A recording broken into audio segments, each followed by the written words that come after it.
Test, can everyone hear me okay? Alright.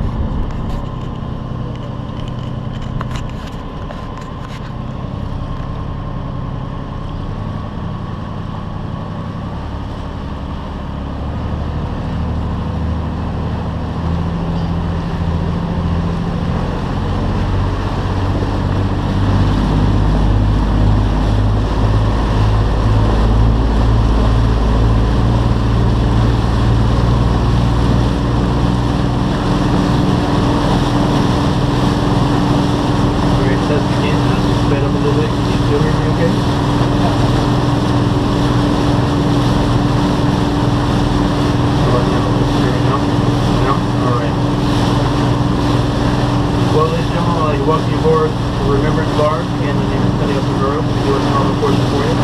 How's everybody enjoying the tour so far? Really good? A lot of good information? Any good jokes?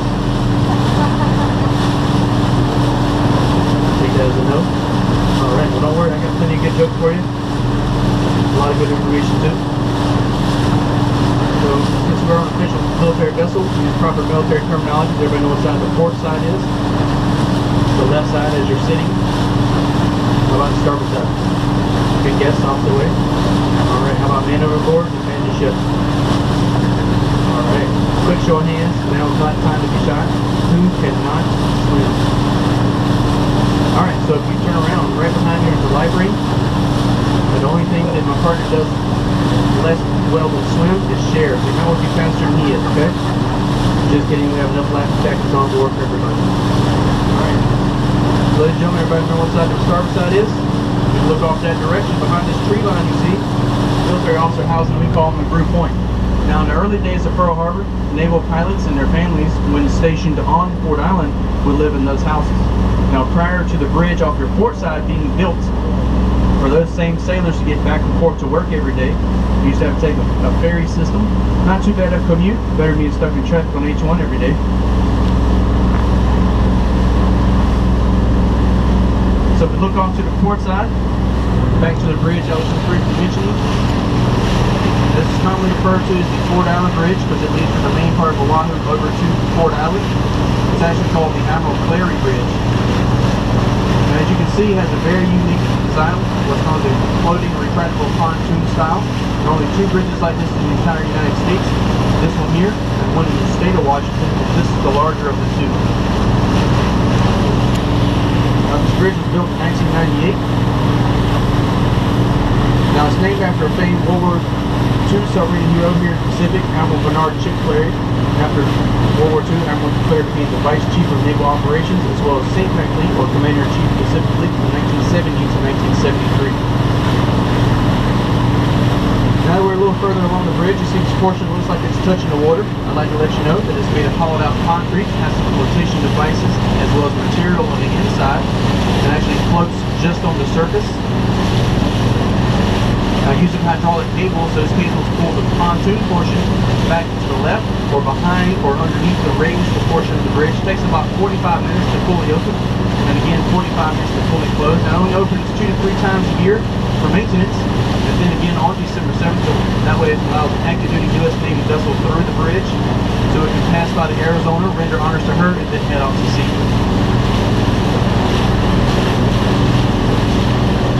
So ladies and gentlemen, if you look off to the starboard side, you see some of those buildings right there. You might see the Macy's logo and the Sears logo. Squirrel Ridge Mall has absolutely nothing to do with the tour. But if you think we did a good enough job, we will accept gift cards. My favorite restaurant, Chili's, is right over there. Just kidding. The reason we point this area out is because I'd like to point out how well Pearl Harbor has thrived since the attack. Because at the time of the attack, all the buildings you see there and most of the houses along the hillside weren't there at the time. It was all agriculture. It had sugarcane fields, rice paddies, as well as pineapple fields. So you can see how far Pearl Harbor has come since the attack.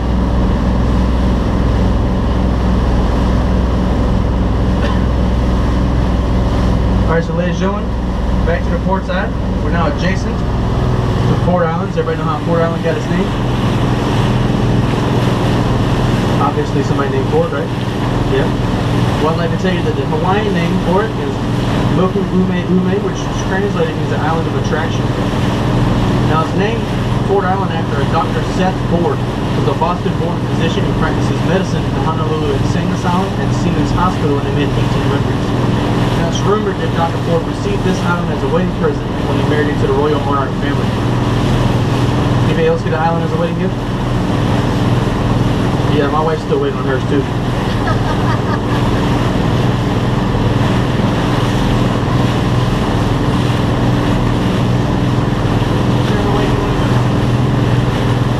Well, ladies and gentlemen, sometime after Dr. Ford passed away, the Army purchased the island for $236,000, and in 1917 established Luke Airfield in honor of World War I aviator Frank Luke.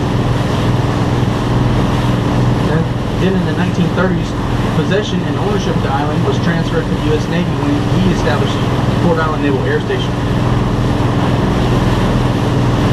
Now, if you think about it, $236,000 isn't a whole lot of money, really, in today's money, but in 1917, it actually equates to today's money about $8.4 to $8.6 million. So a pretty good turnaround. Alright, so ladies and gentlemen, some trivia time. There were several movies as well as a TV show filmed on Ford Island. Would anybody like to take a guess which ones those were?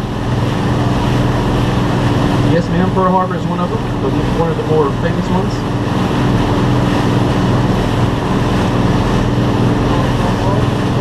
Tor is one of them. We also had In Harm's Way starring John Wayne. You had a few scenes from Battleship, Jurassic World, and Aloha. And the TV show was Hawaii Five-0.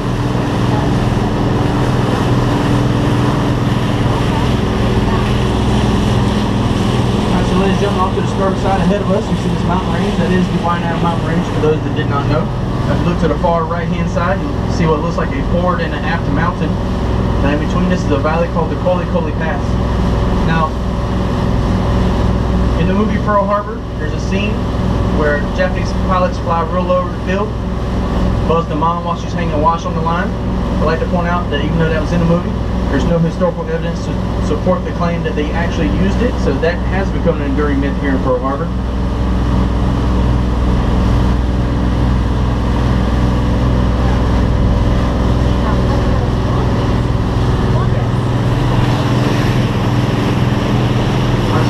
Going along your port side, a very long pier. It's one of two carrier piers placed here in Pearl Harbor.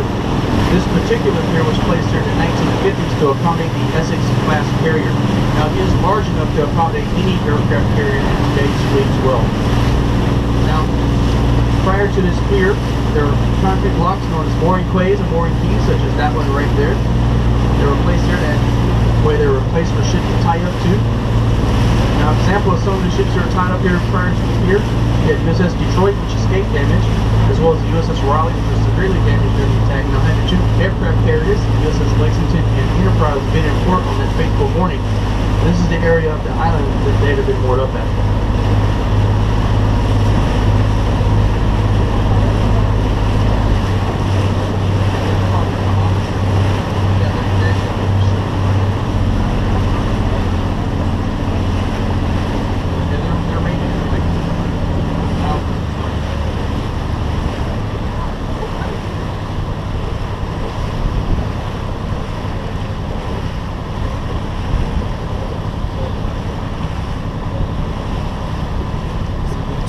Alright, so ladies and gentlemen, we have slowed down so we can make our approach safely to the first memorial of the day, USS Utah Memorial. Now, due to the fact that Ford Island is still an active military base and not open to the general public, USS Utah Memorial actually received the nickname the Forgotten Memorial. As we're making our approach, I'd like to stress the point that we are the only waterborne tour in the entire island that gets to see both the Utah as well as Nevada memorials.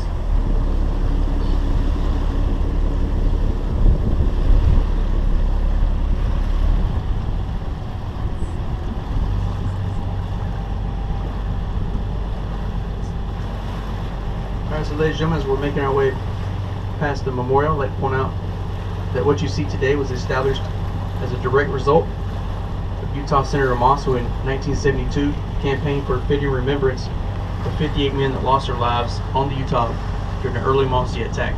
Now, the Utah is a former battleship that in 1931 she was converted into an auxiliary gunnership and target training vessel. Navy pilots would sharpen their bombing skills by dropping 5-pound practice bombs on our reinforced decks. Now, she was struck by 2 torpedoes below the waterline, causing her rapidly flow to the water, ultimately causing her to capsize or completely roll over. Now, she's partially righted, laying on the port side approximately 35 feet of water due to a failed salvage operation in July of 1944. So out of 450 crewmen on board at the time of the attack, 58 men lost their lives. There are still 54 entombed in the ship today. There also happens to be a baby girl entombed in the ship. Chief Yeoman Albert T.D. Wagner had the ashes of one of his twin baby daughters who had passed away during childbirth in an urn in his footlocker. He was waiting for the Utah to head out to sea so he could spray the ashes while at sea. Now, unfortunately, baby girl's ashes went down with the ship. Now, Navy divers tried to retrieve the urn but were unsuccessful due to severe damage of the vessel. So today we like to say there's a baby girl in Utah being guarded by 54 with the Navy's finest. There's also a little trivia fact for you. The surviving twin sister actually comes out every December 6th, holds her own little private ceremony there near the water's edge. That way she doesn't take anything away from what happens on the 7th during our commemoration.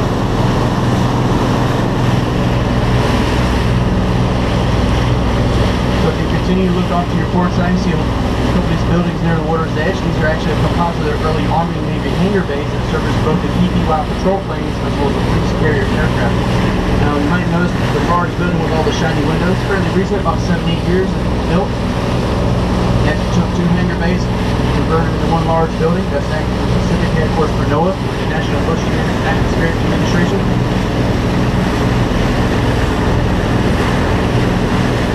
Alright, so ladies and gentlemen, look off to your starboard side. You see a portion of the Pearl City Peninsula.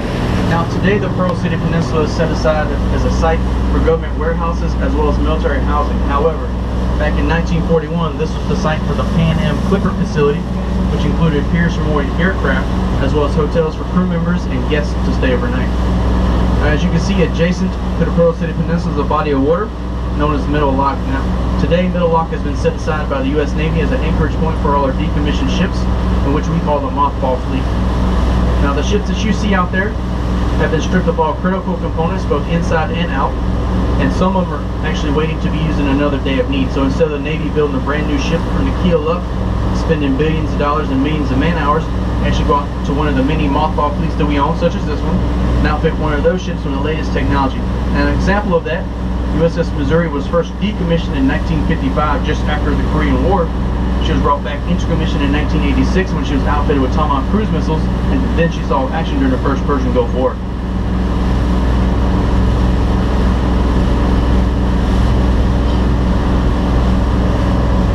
Alright, so ladies and gentlemen, back off to your port side, you see the only 10-star hotel resort in the entire island.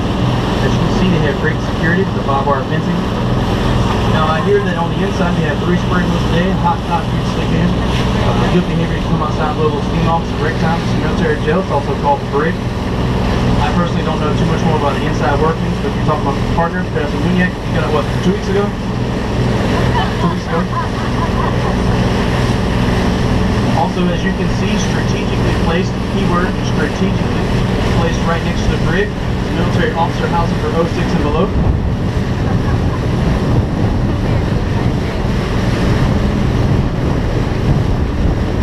Ladies and gentlemen, continue to look off to your port side as we make our way around to the back side of Port Island. You might notice some concrete ramps placed sporadically along those water's edge. Now, those ramps are actually placed there that way the PBY patrol planes that used to be stationed on Port Island had a way of taxiing on and off the runways for takeoff and landing. However, by 1952, jet aircraft were replacing most of the propeller-driven aircraft in the fleet. Since the runways on Port Island were too short for jet aircraft to use, the Naval Air Station Port Island was then shortly decommissioned.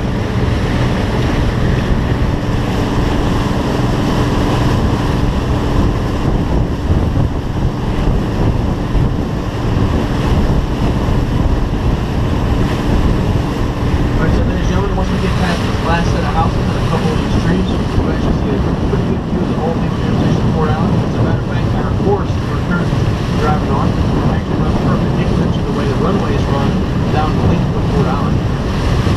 Quick show of hands, who's ever seen the Pearl Harbor? Alright, keep up with us today. You might be one of our local movie stars, the large white tower. Big fancy minute by some man drive around, yelling at us, do this, do that, give him a shotgun. Started shooting at Japanese airplanes with a shotgun. Never reloaded once. Just kept on shooting. It's actually the reason I joined the military.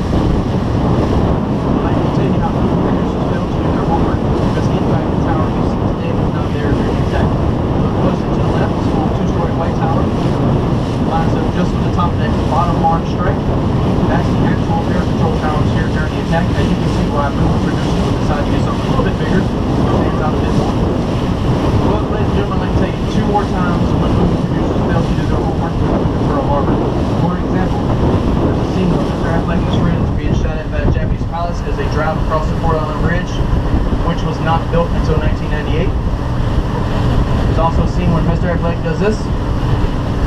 Looks at a watch on his wrist. Happens to be digital. Do a little bit of homework there.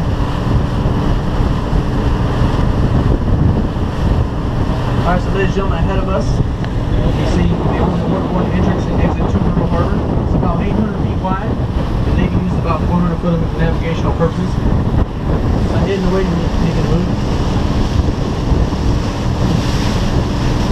So anywhere between low and high tide is anywhere between 35 to 45 foot of depth.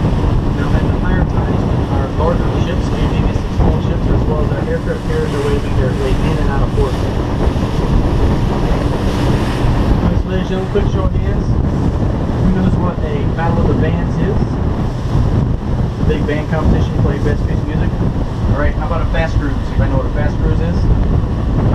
Alright, well, I'm going to tell you a little bit about both.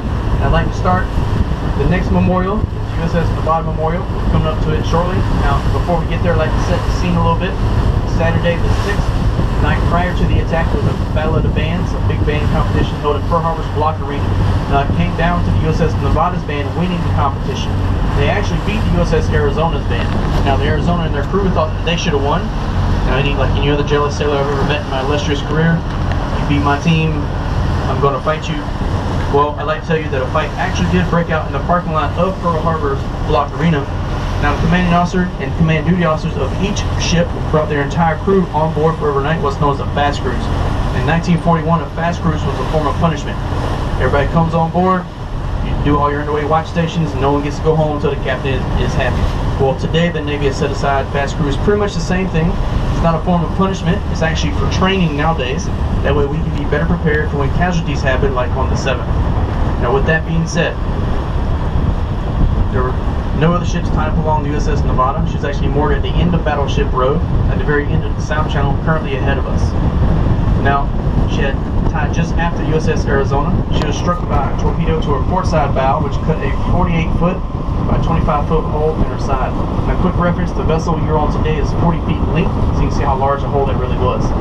Now, quick thinking personnel were able to counter flood and correct the ship's list and actually preventing her from sinking at her mooring keys. The commanding officer of the Nevada was actually on leave on the morning of the 7th. So command of the ship fell down to the command duty officer, which was the senior officer on watch, which happened to be Lieutenant Commander Thomas. Now, Mr. Thomas made the decision at 8:45 to cut all mooring ties, make a guiding run down the South Channel, now ahead of us, out to the main channel entrance, currently behind us. As he did so, Japanese pilots tried to bomb them in the harbor. Had they been successful, they would have blocked the South Channel, leaving the North Channel, where we originally came from, as the only avenue of approach or exit to Pearl Harbor. Now, making the decision that most ship drivers try to never do, they actually decided to beach themselves at Hospital Point. So off to the starboard side, you see the outer fringe of the old Naval Hospital quarters. Near the water's edge is a flagpole and a marker which commemorates the guiding run to the open sea made by the Nevada. Honors those men on board that passed away during the attack. Also honors 2 men who received the Medal of Honor, Chief Warrant Officer Edwin J. Hill and Machinist Donald K. Ross. Now, additionally, 14 other crew members received the Navy Cross for all their heroic actions. Now, quick reference back to the movie Pearl Harbor. The scene when everything starts blowing up and you see all the nurses and the doctors running out of the houses. It's supposed to represent the houses you see along the water's edge.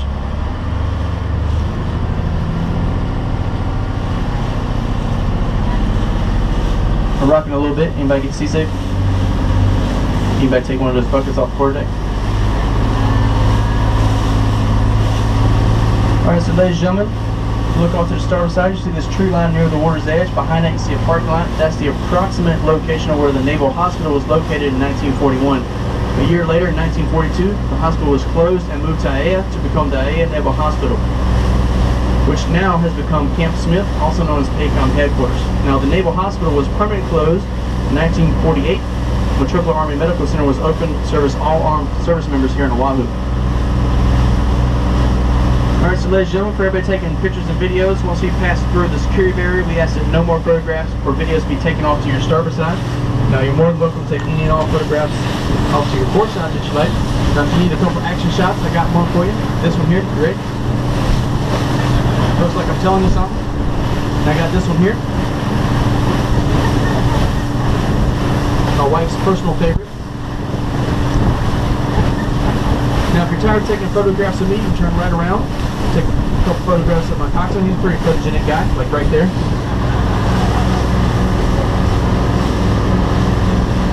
Alright, so ladies and gentlemen, look off to the starboard side, you see Pearl Harbor Naval Shipyard. Now, the Japanese forces bombed several ships tied up to these piers and also slightly damaged several repair shops. Now, unfortunately, the shipyard wasn't too badly damaged. They would turn around and make thousands of repairs to all the battle-damaged ships here in the harbor. As a matter of fact, this harbor witnessed the greatest maritime salvage in human history. Out of 21 vessels that had either been severely damaged or completely sunk, all but 3 were returned to service. Now, USS Utah, USS Arizona still rests in the hollowed waters of Pearl Harbor where they serve their country today. USS Oklahoma, the 3rd vessel, was raised but not returned to service. Now, in light of the new Iowa-class battleships, like the Missouri being the new vanguard for technology, the Oklahoma was not needed. She was then sold for scrap, and then in 1947 she was undertowed, headed to the California scrapyard, which is sunk in a severe storm 500 miles southeast of the island of Hawaii, where her wreckage still rests today. There are no videos or pictures. Now, the shipyard's motto is keep them fit to fight. It's actually home to our modern-day surface ships as well as our nuclear-powered submarines, which, due to operational security reasons, is why we ask that no photographs or videos be taken off to your starboard side. Now, as you can see along the side of the permanent shipyard building, it says Pearl Harbor, the Navy's no priority shipyard. It's translated means the Navy's finest or #1 shipyard.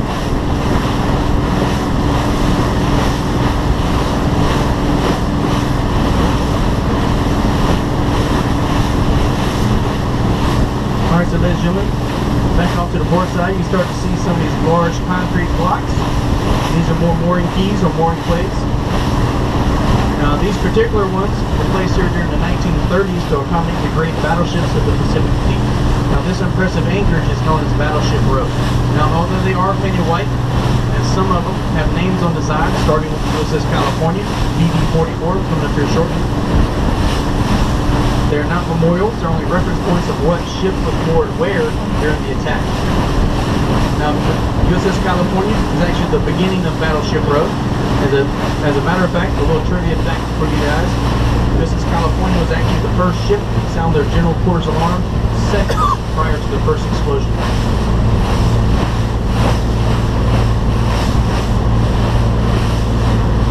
Now, behind the mooring key for the California, you see the white boats that the visitor center uses. That's the Port Island Boathouse, where the Regional Command barge is normally stored at. As a matter of fact, you see this building that's raised up out of the water with the awning off to the left and the right. It would normally be positioned to the left of that. It's actually the shipyard for maintenance.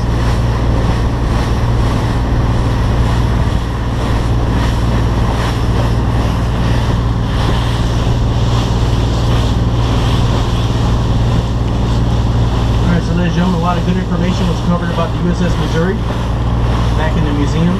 I'd like to point out she's coming up along your port side. Now, the Grand Warship, the Mighty Boat, there's a lot of great accolades as far as the wars she's been a part of, but got a lot of other good information, such as, did you know she's a movie star as well as a music video star? Anybody like to take a guess what some of those were? Share. She was in Cher's If I Could Turn Back Time music video. Highly controversial back in the 80s because she was scantily clad, dancing around the topside area with some of the sailors. She even rode around in one of the gun turrets, I do believe. Would you like to take a guess at some of the movies? She was in 3 of them. She was in Battleship, yes, most recently. She was in Under Siege, starring Steven Seagal, Tommy Lee Jones, and Gary Busey. And the 3rd movie that most people forget, she was in An Officer and a Gentleman, starring Richard Gere and Louis Gossett Jr. Now, on the fantail, or the back portion of the ship, you see this large white awning. This awning has been placed there and reserved for military functions, retirements, commissionings, change of commands, things like that. Now, the vessel itself was actually towed here from the Puget Sound Mothball Fleet in 1998 to serve purpose as a memorial museum. And her current mooring site, the former mooring sites for the USS Maryland and USS Oklahoma.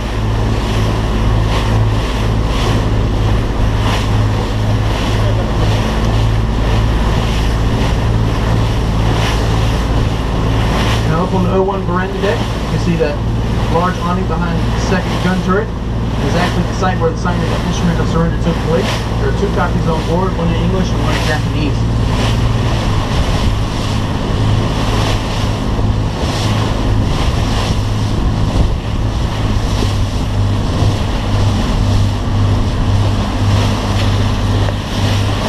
ladies and gentlemen, as you can see, we're starting to make our approach towards the Arizona Memorial at this time. Now, as we do so, we ask everybody, please remain seated for your safety. Now, the memorial is considered sacred ground, so we ask you to keep your conversations and voices low until a minimum. If you're using cell phones to take photographs or video, please put them on silent or vibrate mode. Now, for anyone wearing a hat, please remove your hat before you step foot onto the memorial. National Park Service has a rule about bags, so please leave all forms of bags, purses, backpacks, fanny packs, camera cases on the barge. Don't worry, we're only going to go through them once or twice for candy. Just kidding, we're not going to mess with yourself. So what's going to happen is we're going to moor up, and if the barge behind us decides to land, then we're going to see us leave. Don't worry, we will come back to get you. Now, if the other barge doesn't land, we'll stay there the whole time. Any questions? Good? Alright.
at the water right here, you see the oil. Yeah, I can see the oil. Comes up Yeah. sporadically. It was just filled, yeah, days before.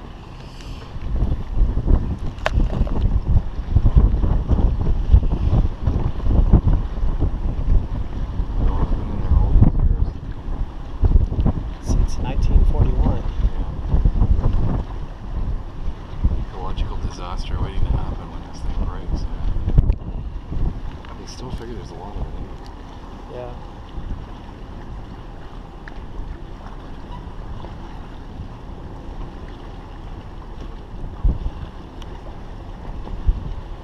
So even though ecologically it's not a good thing, they allow it for special consideration. They're working to try to pull it out, it'll break. Yeah. You just see the outline of the ship there.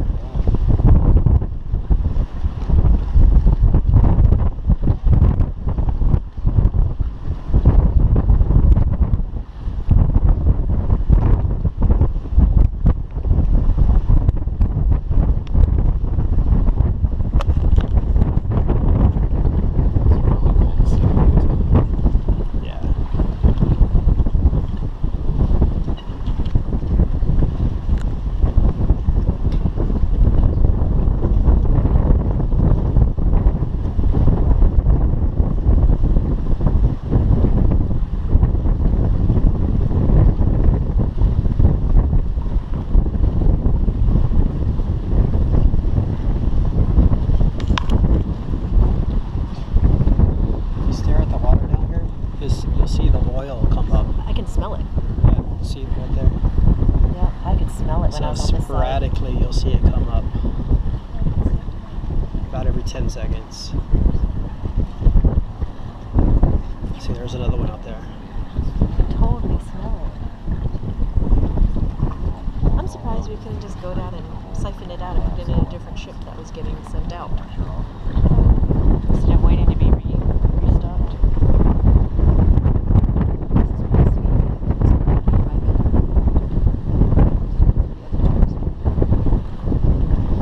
You can just see the outline. You see the brown ones.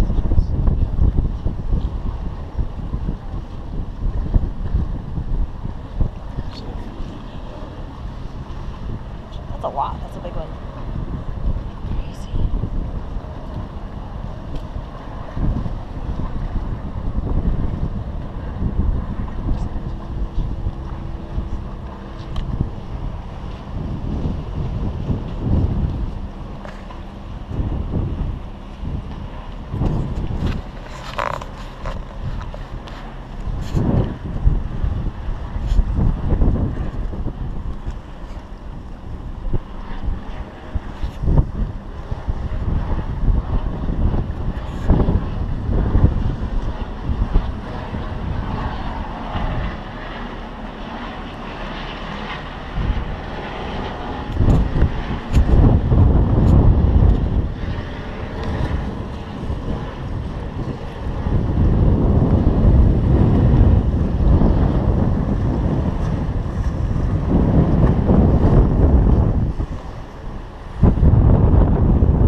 That's the coolest thing, yeah. You still see the cables. Yeah.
Boy, you can really smell the oil right here. I know.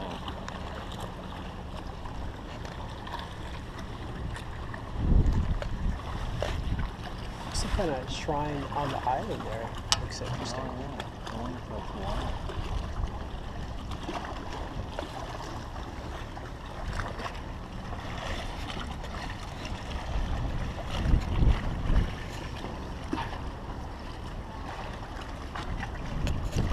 Is this our barge coming back?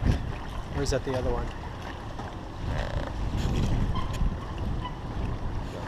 That's the other one, huh?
We got the eclipse coming up in August. Oh yeah, that's right.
between 16 and 20.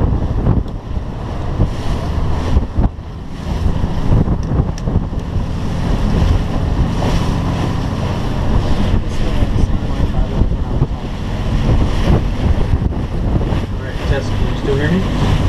Alright, everybody enjoy our time on the memorial? It's kind of a bad time to ask now, because we have everybody we came here with. Just kidding, that calendar. Alright, well, ladies and gentlemen, as we leave the memorial, it's important to remember the number of concerned citizens. Marshal efforts to raise money for a victim of immigrants. The attack of Pearl Harbor and the loss of Arizona improved. Now, I'm going to stop there and let you know there was a full-on civilian campaign with no military government efforts at first. Now, to begin with Mr. Ralph Edwards and his popular 1950s television show, This Is Your Life. Have you ever seen the show? No? It's a pretty good show. If you watch the reruns on Nick at Night. Well, ladies and gentlemen, he was able to raise $100,000 out of the $500,000 needed to fund the memorial project.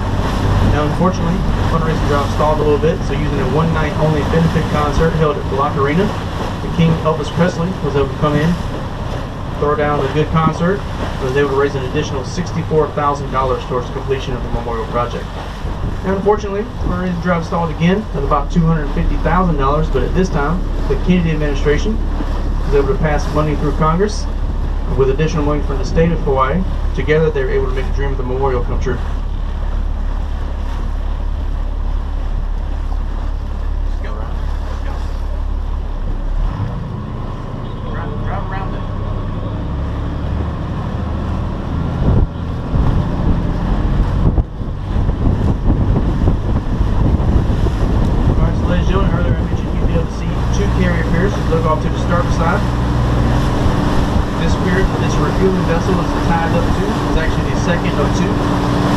Particular pier was placed here to service ships off the west coast when they go on their Western Pacific or Westpac deployments.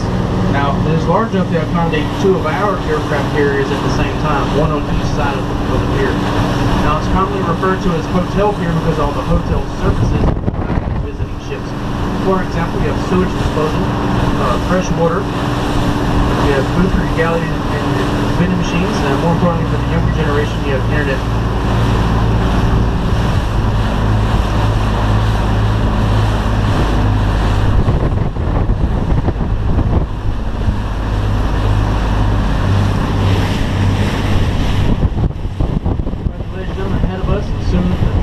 Starboard side, the Arizona Memorial Visitor Center. Now, I'd like to point out that if you look ahead of us, where that big building is with the mural on the side, you see how far back the water actually goes up towards Cam Highway. Now, the area where the Visitor Center buildings are located was actually not here during the attack. It was actually underwater. They brought a landfill in, tons of dirt and rock, built the land up. Once the land was structurally sound to build on top of, they then built the buildings.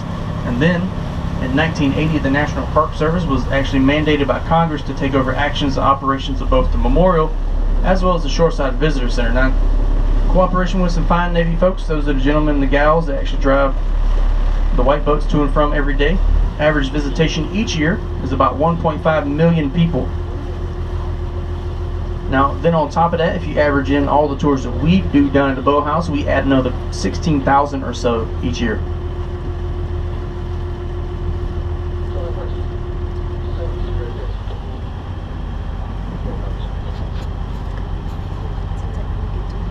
Alright, so this time, ladies and gentlemen, you may now actually take photographs off both sides of the vessel again.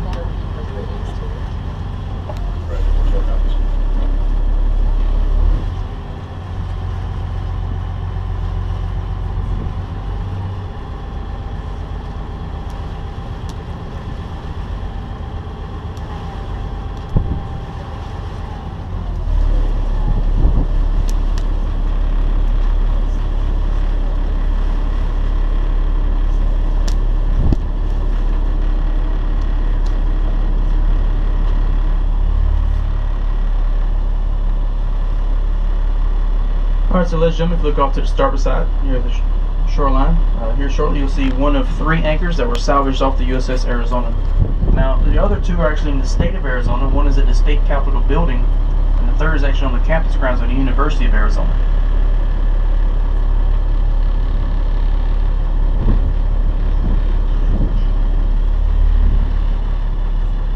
course, to the left of the visitor center, you have the former World War II submarine, USS Boathouse, and the submarine museum. As we're making our drift on up and around, you'll notice this flagpole near the water's edge. As you look at it, you might notice there are some headstones. There are actually 53 headstones that encircle the flagpole. 52 of those represents each one of the U.S. submarines lost in the Pacific during World War II.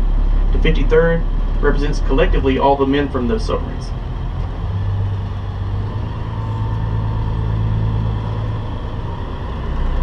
Everybody get a good photo? Good to go? Alright. Well, ladies and gentlemen, as my partner turns into the wake so we don't get waked out too bad, and we'll start making our way back to the boathouse. What we're going to do is we're going to actually take a right-hand turn or a starboard turn underneath the bridge. As we do so, once we've made the turn, off to your port side will be a great photo opportunity for the bookends of World War II for the U.S. Where the U.S. was first involved to attack Pearl Harbor and the loss of the Arizona with the Arizona Memorial, and the ultimate end of the war with the signing of the instrument of surrender held on board USS Missouri.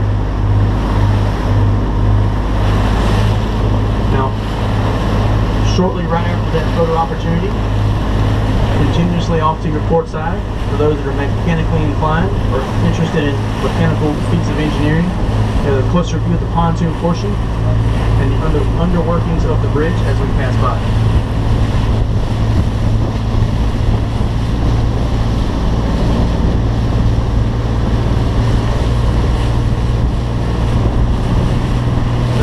You can see where the bridge works, the pontoon portion.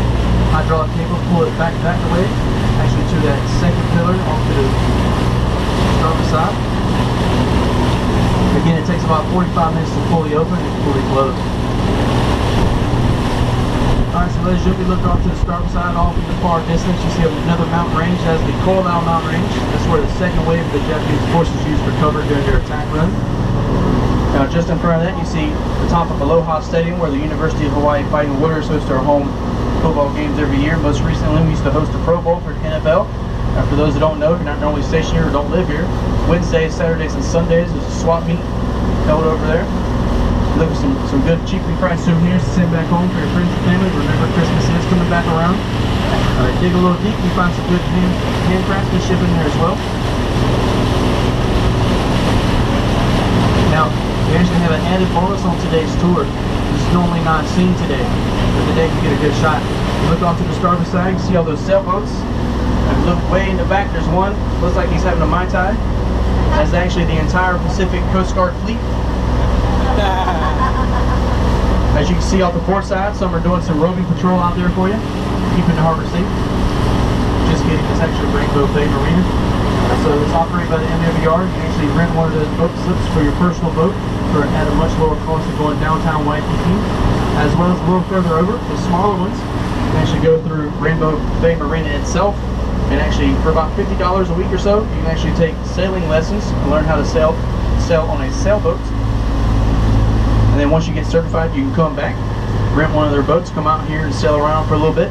Please be careful though, because when we're coming through here, we like to drive like we stole it, so please be mindful. Alright, so ladies and gentlemen, this does conclude your tour of Pearl Harbor. I'd like to say thank you for coming out and spending your afternoon with us. Today we had the opportunity to see 3 key memorials dedicated to the attack of Pearl Harbor: USS Utah, USS Nevada, and then of course spending a few moments on the USS Arizona Memorial itself. Now, on behalf of your host, Admiral Swift, Commander of the U.S. Pacific Fleet, the rest of the Boathouse crew, your coxswain, and myself, thank you for coming out. Please remember Pearl Harbor and mahalo.